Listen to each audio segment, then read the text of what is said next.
কথা মতো মনোরায় বুড়িমার কাছে বসে একটা গাছ দেখে কয়, তুই এই গাছটার চড়িয়া ডাল ধরিয়া শক্ত করে বসে থাক। গাছটা যেটি কোনা যায় খাড়া হইবে সেটি কোনায় তুই নামবো, আর দেখবো আশেপাশে তোর বাড়ি আছে।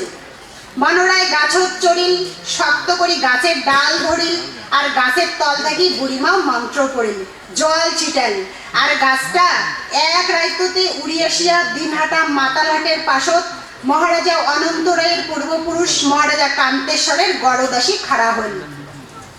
সেই গাছের ডালত বিভিন্ন পাতার বৈশিষ্ট্য দেখা যায়, কি গাছ চেনা বড় মুশকিল। গাছটার হঠাৎ সৃষ্টি হরেক রকম পাতার বৈশিষ্ট্য বলিয়া ওই জায়গাটার নাম হয় অচিন্তলা। আজও অচিন্তলা বলিয়া জায়গাটা সবাই চিনে। জন্মভিটা বক্সি। মনোরায় গাছ থেকে নামার পরে তার জন্মভিটা বক্সি যায়, বর্তমান পুরান বক্সি। যায়া দেখি তার বাড়ির চিহ্ন মাত্র নাই। মনত বড় দুশ্চিন্তা আসিল, নানান কথা ভাবিয়া। মানুষও নিজের পরিচয় দিল, দাদা ভাইয়ের নাম করি। শেষে বাড়ির ঠিকানা পাই।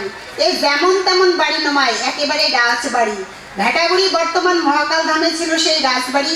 রাজবাড়ি যায়া দেখে সোনারায়, রূপারায়, হীরারায়, মানিক রায় বিভিন্ন কাজে কর্মে ব্যস্ত আছে। অনেকদিন পরে ভাই ভাইয়ে মিলন, মা ও বেটার নারীর টান, একসাথে রাজবাড়ির সুখ দুঃখ, ভালোবাসা, আনন্দে, খুশির জোয়ারে ভরিয়া ওঠেন। মনোরায় মায়ং থেকে চলে আসার পরে পুরুষ মানুষের মৃত্যুর আতঙ্কে সমগ্র মায়ঙের মানুষ বুড়া মায়ং পাহাড়ে মায়াবী গুহার সামনে মারাই চণ্ডীর পূজা করে। মারাই অর্থে মারিয়া, যে ঘর বা মন্দির বানায়া চণ্ডী বা কামাখার পূজা করে তাকে মারাই চণ্ডী বলা হয়। যেমন মারাই বিশহরী, মারাই কালী ইত্যাদি। মারাই চণ্ডীর নিত্য পূজা প্রতিদিন হয়, আর বছরে একবার বড় ধরনের পূজা হয়।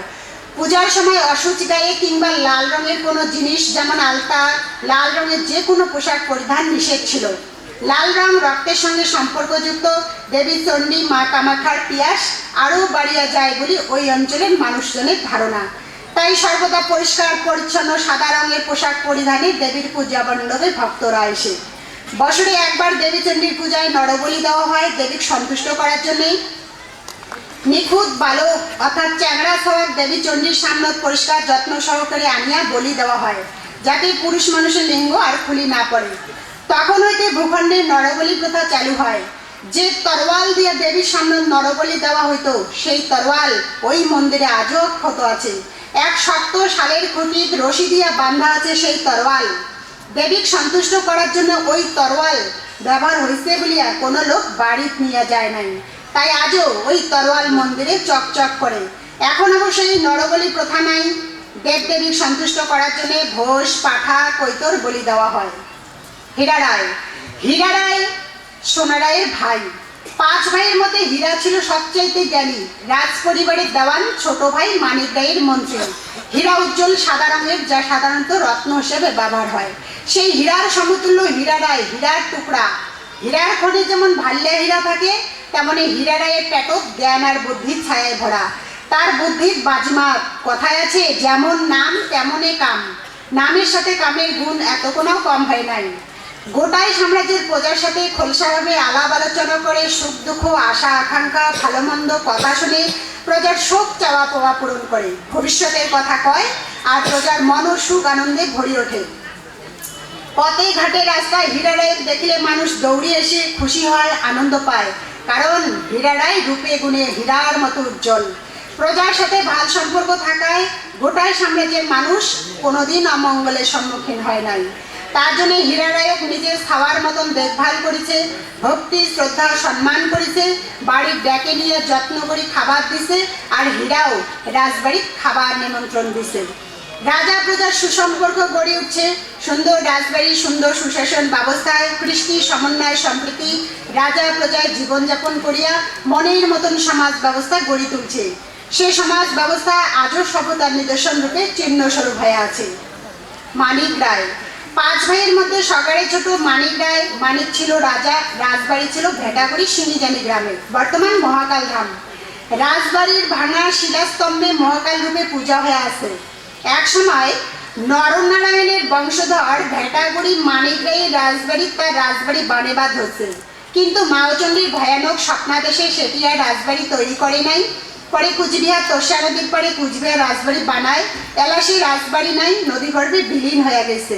মানিক রায়ের রাজবাড়ি ছিল সুন্দর পাথর আর ইটার গাঁথনি, নজর কাড়া বিশাল আকারের অট্টালিকা। গ্রামের পরিবেশে শান্তির হওয়ায় গড়া সেই রাজবাড়ি সুন্দর সাজানো গোছানো, গাছপালা ঘেরা, পরিষ্কার পরিচ্ছন্ন। একদিকে দেবালয়, ইষ্ট দেবতা শিবচণ্ডীর ঠাকুরঘর, অন্যদিকে রাজ দরবার, সেটি রাজার দরবার, খোলামেলা আলোচনার ঘর। কথিত আছে এক মানিক 7 রাজার ধন। 7 রাজার কাছে যতগুলো ধন ভাণ্ডার থাকে, রাজা মানিক রায়ের কাছে সেই ধন ভাণ্ডার মজুদ আছে। মানিক রায় 7 রাজার ধনের সমান। ছোট ভাই খুব আদরের হয়, সয় সম্পত্তির ধনমান সৌগে বেশি পায়। তাই দেখা যায় বুড়া হইলে পরম্পরায় বাপ মাও তার ছোট বেটার কাছে থাকিয়া বাকি জীবনটা কাটায়। চাইরো ভাইয়ের চোখের মণি মানিক রায়ের বিছে রাজ্যভার। রাজশাসনে অভাব কাক কয় কোনো সময়ে বুঝিতে দেয় নাই। সোনা রূপা মনোহীরার অমূল্য রতন মানিক রায়ক 7 রাজার ধনের সমান মূল্যবান বলে আগলে রাখছে। চাইরো ভাই সুখে দুঃখে শোক সময় তার পাশত ছিল। নিয়ম অনুসারে বড় ভাইয়ের রাজা হয়, কিন্তু বড় ভাইয়েরা সমাজ ব্যবস্থায় বড় বড় কাজে কর্মে ব্যস্ত থাকায় ছোট ভাই রাজ সিংহাসনত বসায়। এই জন্য রাজা মানিক রায় সিংহাসনত বসার আগত সিংহাসনত ভক্তি করি কইছে, সোনারায় সোনারায় দেওয়ানি দরবার কুশল কর, যাতে দরবারও সবকিছু ভাল বা কুশল হয়। এলাও এই মন্ত্র প্রয়োগে দেওয়ানি দরবার অফিস আদালত নিয়ে ন্যায় বিচার পাওয়া যায়। সেহেতু এই ভূখণ্ডের ক্ষত্র রাজবংশী মানুষ সোনারায় সোনারায় দেওয়ানি দরবার কুশল কর এই মন্ত্র কয়া সোনরায়ক স্মরণ করি ভক্তি দেয়। আমরা যদি লক্ষ্য করি, ত্রেতা যুগে শ্রীরামচন্দ্র অযোধ্যার রাজ সিংহাসনত না বসিয়া ছোট ভাই ভরতক রাজ সিংহাসনত বসাইছে, আর ভরত রামের পাদুকা বা খড়ম রাজ সিংহাসনত রাখিয়া প্রজা পালন করেছে। সময়ের প্রয়োজনে যুগে যুগে এমন হয়ে থাকে। প্রজার সুখ দুঃখ 5 ভাইয়ের সমান ভাগ করে নিয়েছে। তাতে সমাজ সভ্যতা হচ্ছে উজ্জ্বল, বিকাশ হচ্ছে মানুষের মনের আনন্দ, ভালোবাসা, ভক্তি, শ্রদ্ধা, সুখ সমৃদ্ধির, আর বিনাশ হচ্ছে অহংকার, ভয়, নিরাশার। বয়স হচ্ছে বন্য জীবজন্তু, বাঘ ভাল্লুকের। সমাজে ঠাকুর হিসেবে পূজিত হচ্ছে সোনারায়, রূপারায়, হীরারায়, মনোরায়, মানিক রায়। এই 5 ভাই ছিল সমাজের বড় মনের মানুষ। 5 ভাইয়ের মনটা সমাজের দানে ধ্যানে সব কাজে সব সময় খোলা ছিল, আর তার জন্য 5 ভাইও বড় মনের মানুষ বলে কইছে। তাই দেখা যায় পরবর্তীকালে এই অঞ্চলের মানুষেরও মন খুব বড় মনের ছিল। মনটা বড় থাকায় তার বংশভূত মানুষ বর্মান রূপে পরিচিত। তাই দেখা যায় রূপারায়ের বংশভূত বর্মান ক্ষত্রিয় মানুষ হয়েও এলাও মাছ মারি জীবিকা নির্বাহ করে। পরম্পরা সভ্যতায় পূর্বপুরুষের গৌরবময় আচার আচরণ, ন্যায় নীতি, বৈশিষ্ট্য সবকিছু টানে টানে চলে এসে ধর্মনীতি, রাজনীতি, সামাজিকতা সে সময় ছিল, এ সময়ও একইভাবে একে নাকান শিষ্টাচারে চলে আছে। এটাই হল বংশগতি, বংশের টান। নিয়তির পরিহাস, বংশের পরম্পরা কাউই খণ্ডেবার পারে না। বংশগতির পরম্পরায় বৈশিষ্ট্য ধারণ করে সৃষ্টি করে নয়া প্রজন্ম। রাজা মহারাজার বংশ রাজা মহারাজায় হয়, ধনী হোক আর গরিবই হোক। যুগে যুগে তার প্রমাণ আছে। কালের গতির একদিন তার প্রয়োজন ফুরিয়ে যায় আর ওই সভ্যতার বিনাশ হয়, কিন্তু সেটা চিরসত্য হয়ে সভ্যতার নিদর্শন রূপে চিহ্ন স্বরূপ হয়ে থাকে। পরম্পরা রাজ ঐতিহ্য। প্রাচীনকাল থাকিয়াই হিমালয়ের পাদদেশে ক্ষত্রিয় রাজা মহারাজার বীরত্বের সাথে দেশ বা ভূখণ্ড শাসন করেছেন। পূব পাকে আকাশ ছোঁয়া হিমগিরি, পাহাড় পর্বত, বন জঙ্গল, ব্রহ্মপুত্র নদীর তরঙ্গমালা এক নৈসর্গিক ভূখণ্ড, যা প্রাগ জ্যোতিষপুর নামে পরিচিত। অলৌকিক শক্তি, দেবদেবীর আনাগোনা, এ জায়গার কৃষ্টি, সংস্কৃতি, শিক্ষা দীক্ষা, আচার আচরণ, প্রাচ্যের বিভিন্ন জ্ঞান এই ভূখণ্ড থেকে সারা ভারতবর্ষে প্রসারিত হয়েছে, যা এই সভ্যতার ধ্বংসাবশেষ আজও সভ্যতার চিহ্ন হয়ে আছে। বিভিন্ন সময়ে বিভিন্ন নামে রাজা মহারাজা ভূখণ্ড শাসন করতেন। মহারাজা নরক, ভাগদত্ত, বজ্রদত্ত ছিলেন প্রাগ জ্যোতিষপুরের মহারাজা। কান্তেশ্বর, বিক্রমাদিত্য কামতার মহারাজা। সুস্থিত বর্মা, ভাস্কর বর্মা কামরূপের মহারাজা। হরিয়া মণ্ডল, বিশ্বসিংহ, নরনারায়ণ চিলারায় কামতাপুরের মহারাজা। ধৈর্যেন্দ্র নারায়ণ থাকিয়া জগদীপেন্দ্র নারায়ণ পর্যন্ত কুচবিহার মহারাজা। প্রাগ জ্যোতিষপুর। কিরাত বংশ ধ্বংসের পরে নরক প্রাগ জ্যোতিষপুরের মহারাজা হন, অর্থাৎ নরক কিরাতরাজ ঘটকক বধ করিয়া প্রাগ জ্যোতিষপুর অধিকার করেন। নরকের মৃত্যুর পরে তার পুত্র ভাগদত্ত প্রাগ জ্যোতিষপুরের মহারাজা হন। ভাগদত্ত ছিলেন মা চণ্ডীর ভক্ত। দিগ্বিজয়ের জন্য মা চণ্ডী তার হাতত রক্ষা কবচ দান করেন। ভগদত্তের সময় চীন দেশের কিছু অংশ প্রাক জ্যোতিষ্পুরের অন্তর্ভুক্ত ছিল। ধর্মরাজ যুধিষ্ঠির যখন শাসন করতেন ঠিক সেই সময় কুরু পাণ্ডব যুদ্ধে কুরুক্ষেত্রের মাঠত শ্রীকৃষ্ণের নির্দেশে অর্জুনের হাতত ভগদত্তের মৃত্যু হয়।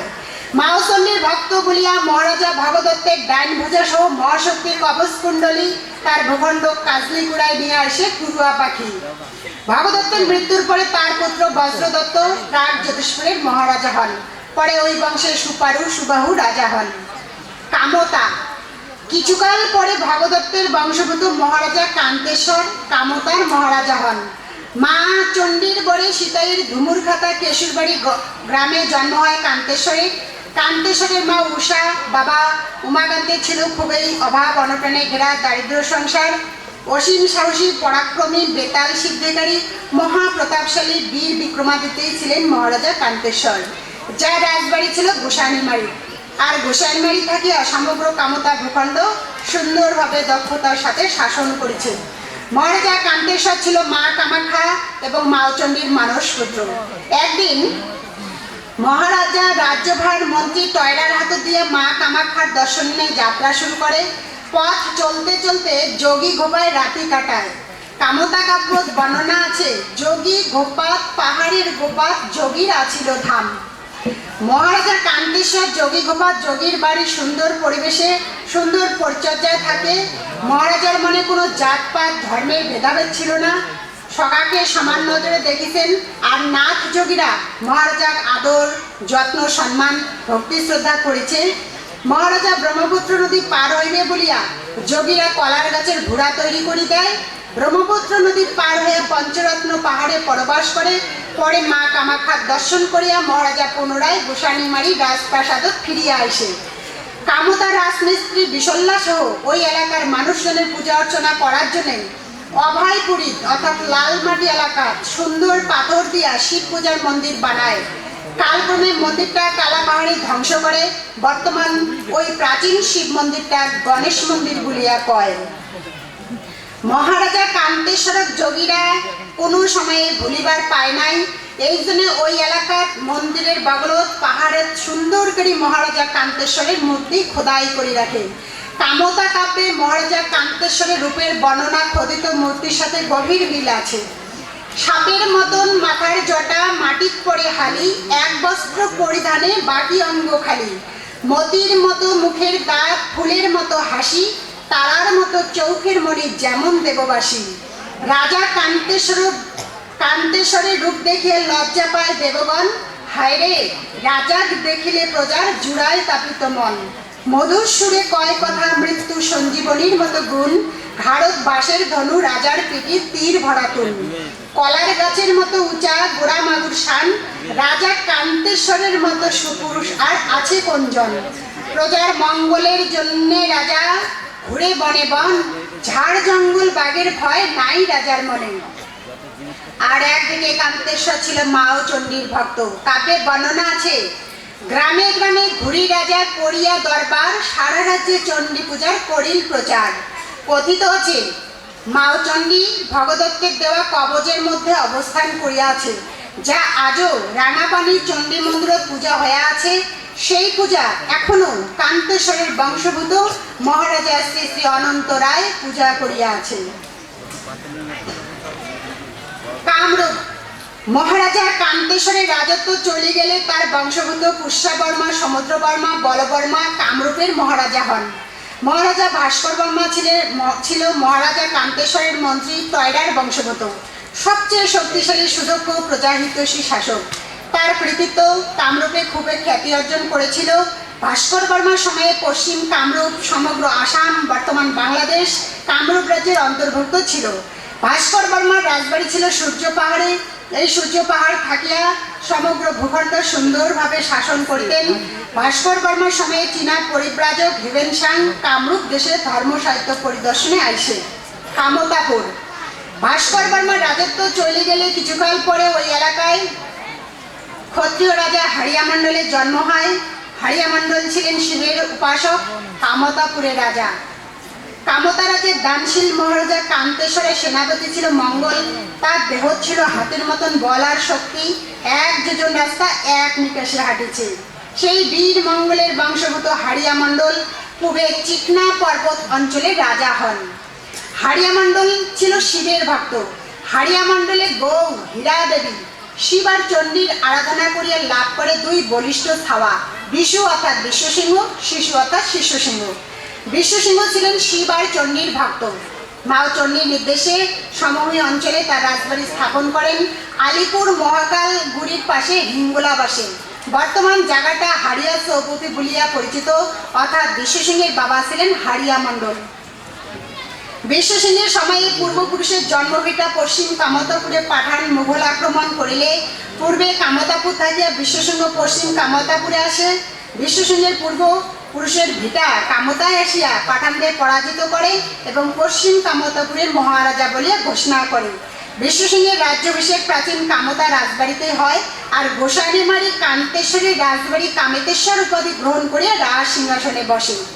বিশ্বসিংহের রাজ্যাভিষেকের সময় প্রাচীন রীতি অনুযায়ী বিভিন্ন স্থান থাকিয়া পবিত্র জল শাস্ত্র মন্ত্র উচ্চারণ করিয়া বিভিন্ন অনুষ্ঠানের মাধ্যমে বিশ্বসিংহের রাজ্যাভিষেক হয়।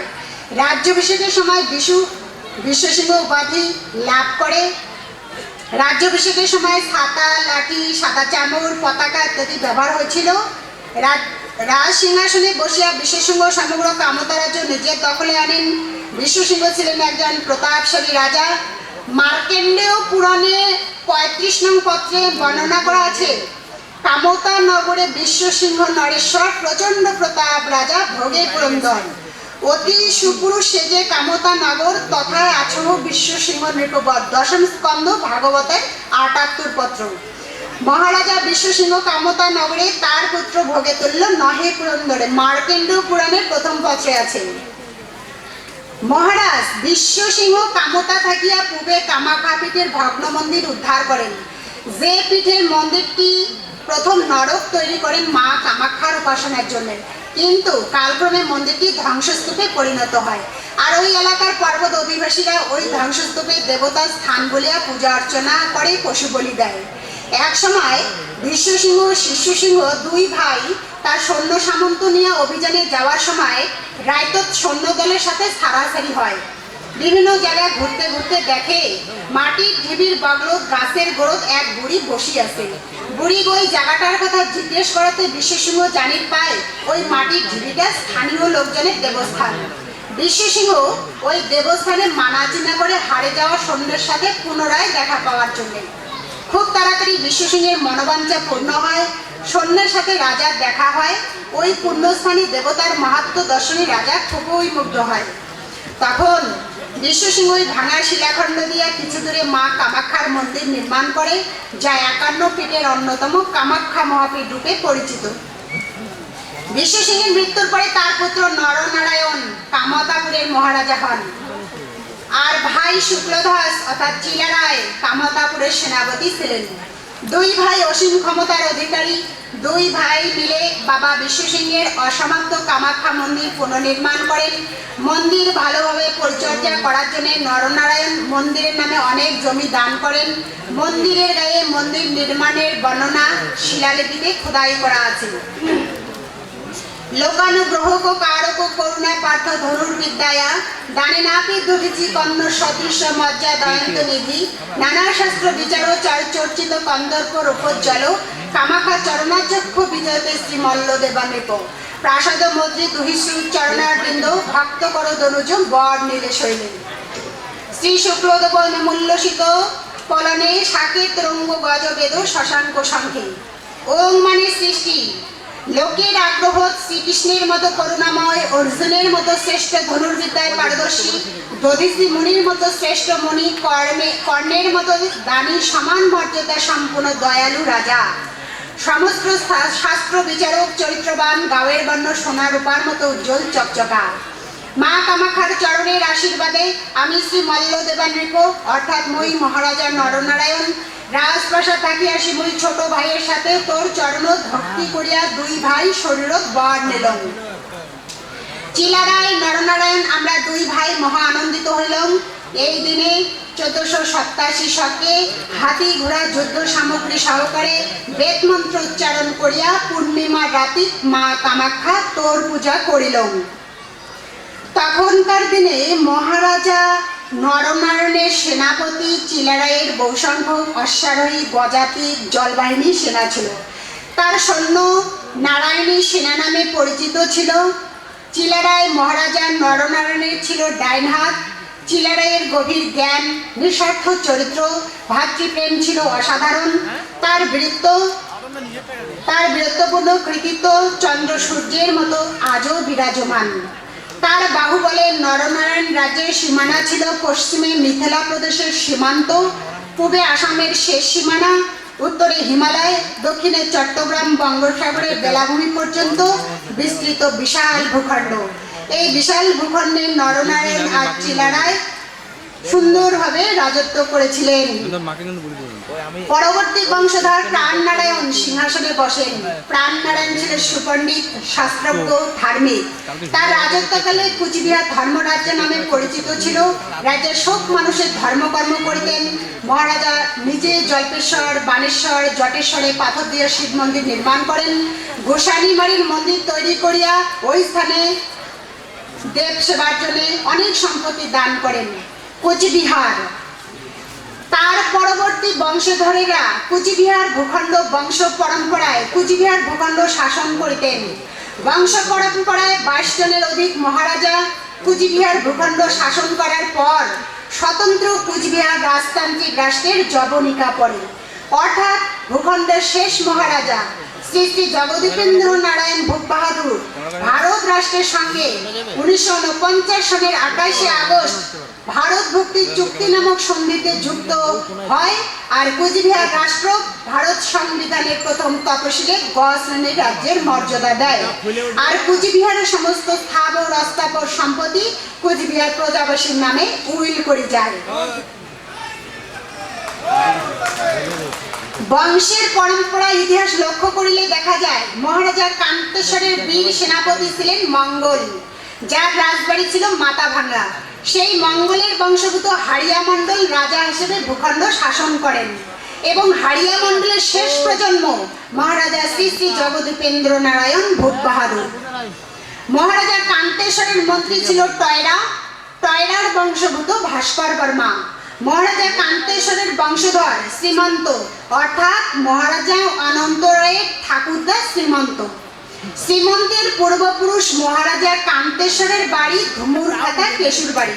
পরে গোসানিমারি রাজপাটে রাজপ্রাসাদ বানায়। রাজবাড়ি কামতা থাকে কান্তেশ্বর রাজকার্য সম্পূর্ণ করে। রাজশাসনের উপার্জিত ধন সম্পদ টাকশালে মজুদ রাখে। কামতা রাষ্ট্রের শাসন চলে গেলে দীর্ঘদিন পরে তার পরবর্তী প্রজন্ম ঘোড়ামারা জোত অর্থাৎ কামতার দক্ষিণে কামেতেশ্বরী মন্দিরের পশ্চিম পাকে বসত করেন। একসময় ঘোড়ামারা জোতে সমস্ত জমি বাড়ি শিঙিমারি নদীর ভাঙনে জলডুবে যায়। আর তখন শিঙিমারি নদীর দক্ষিণ পাড়ে শিলদুয়ারত বসত বাড়ি করে, বর্তমান আদাবাড়ি ঘাট নামে পরিচিত। কালক্রমে শিলদুয়ারও শিঙিমারি নদীর গর্ভে চলে যায়। শিলদুয়ার থেকে ফিরে এসে আবার নদীর পাড়ে ঘোড়ামারা জোতের জামবাড়ির ভিতর কামতাত বসত করে। প্রমাণ আছে এক সময় কুচবিহার মহারাজা প্রাণনারায়ণ গোসানিমারি দাসে কামতা রাজবাড়ি দর্শনে টাকশালের ধ্বংসস্তূপে শিলাখণ্ড দেখে চিন্তা করে ভাঙা পাথর দিয়ে মন্দির বানার। কিন্তু মন্দির তৈরি করিবে কোন জায়গা? তখন পালের এক শ্রেষ্ঠ হাতিক মানাচিনা করিয়া ছাড়ি দেয়। হাতি যে জায়গায় দাঁড়াইবে সেই জায়গাতে মা কামেশ্বরী দেবীর মন্দির বানাইবে। হাতি ঘুরতে ঘুরতে ঘোড়ামারা জোতে আসি খাড়া হই। বর্তমান যেটি কামেশ্বরী দেবীর মন্দির ঠিক সেটি কোনা।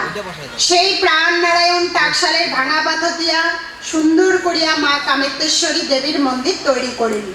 মন্দিরের দুয়ারত লেখি রাখিল ওম নম শ্রী গণেশায় সপ্তমর্ষ দ্বিশদিক চিত্তর ভুজা দণ্ড প্রতাপাচ্যম ক্রীড়া কন্দক বেগবর্ধিত দিগদেশ প্রাণভূমি পথে শকাব্দে নগনগ মার্শল হিম জ্যোতি নির্মিত শ্রী ভাজা করি মণ্ডল ভজতা ভচ্চ ভবানী মঠ। সপ্তম পুরুষ নিজের পরাক্রমশালী বাহুবলে চতুর্দিকে বিজয়ী সুন্দর জন্মভূমি খেলাধুলায় বিশেষ পারদর্শী। 1587 শকাব্দে শিবচণ্ডী নিবাসের জন্য হাতে দিয়া ভার সাজে আনিয়া প্রাচীন উজ্জ্বল দ্বারা নির্মিত উপাসনার মা ভবানী মন্দির। প্রচলিত আছে শিঙিমারি নদীর পূর্ব দিকের পর ভাঙতে ভাঙতে কামেতেশ্বরী মন্দিরের একেবারে হাতের নাগালে দাইছে। গভীর রাইত নদীর উন্মাদিনী জলের ঢেউ, অন্যদিকে মাতৃশক্তির চিৎকার, দুই শক্তির বাগবিতণ্ডা, মনে হয় যুদ্ধ আরম্ভ হয়েছে। জলের ঢেউ আর মাতৃশক্তির আওয়াজ মানুষের কানও দাইছে। অবশেষে মাতৃশক্তির জয় হয়, অর্থাৎ মা কামেতেশ্বরী মন্দির জলের গতি ভাঙে নিবার পারে নাই। আর তখন নদীর দক্ষিণ দিকে পাড় ভাঙন শুরু হয়। নদীর গতি পরিবর্তনে শিলদুয়ারের বাড়িঘর সব ভাসে নিয়ে যায়।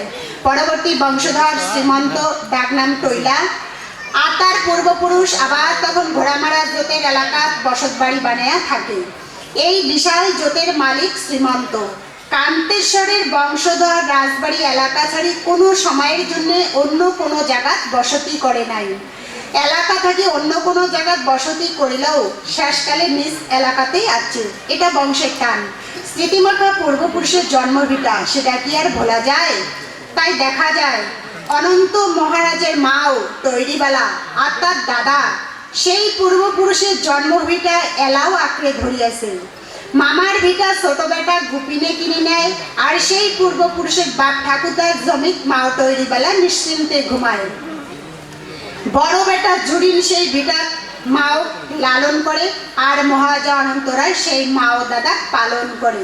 অথচ বড় গিলায় সুন্দর রাজবাড়ি ঝলমল ঝলমল করে।